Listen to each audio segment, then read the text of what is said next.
So let us see the next example. Let us see the explanation for this.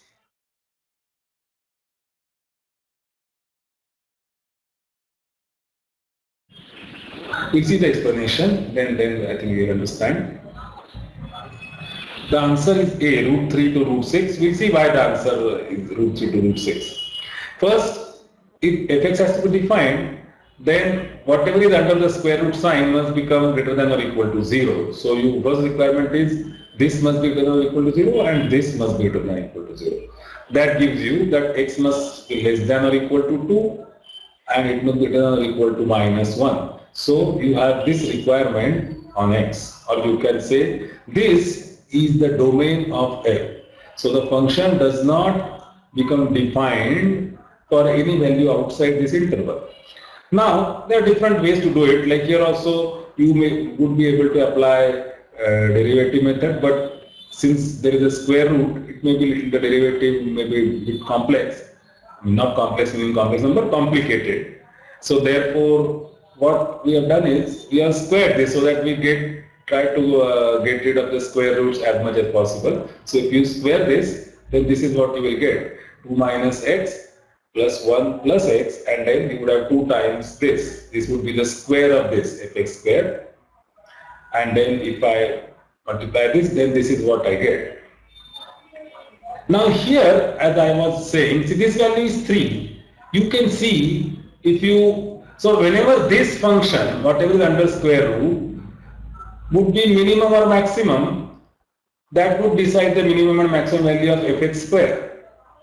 And here you can apply the derivative method if you want. Just see derivative of, you need not even differentiate the whole function, you can just differentiate what is under the square root. So derivative would be 0 plus 1 minus 2x. And that derivative should be 0, so 1 minus 2x should become 0. That gives you x is equal to half. So there is something happening at x equal to half. Let us see whether that is minimum or maximum. Here they have used a method which does not require differentiation, but since somebody wanted to know differentiation, I just explained here. So you can write this as a complete square in this manner. This becomes x minus half whole square. And then if you complete that, you will have this as 9 by 4 minus x minus half whole square.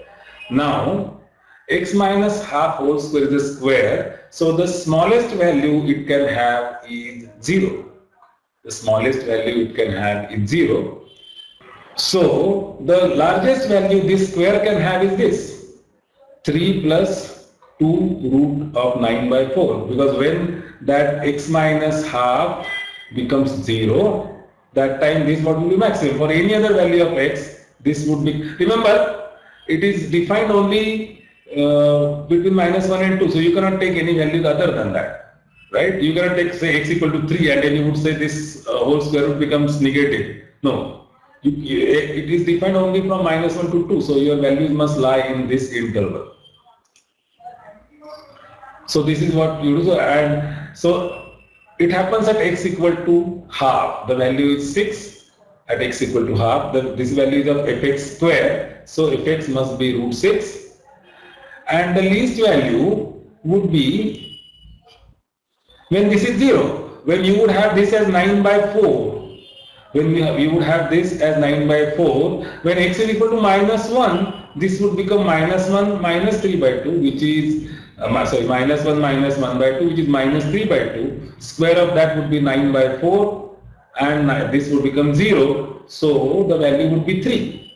The value would be 3, and therefore the minimum value of the function would be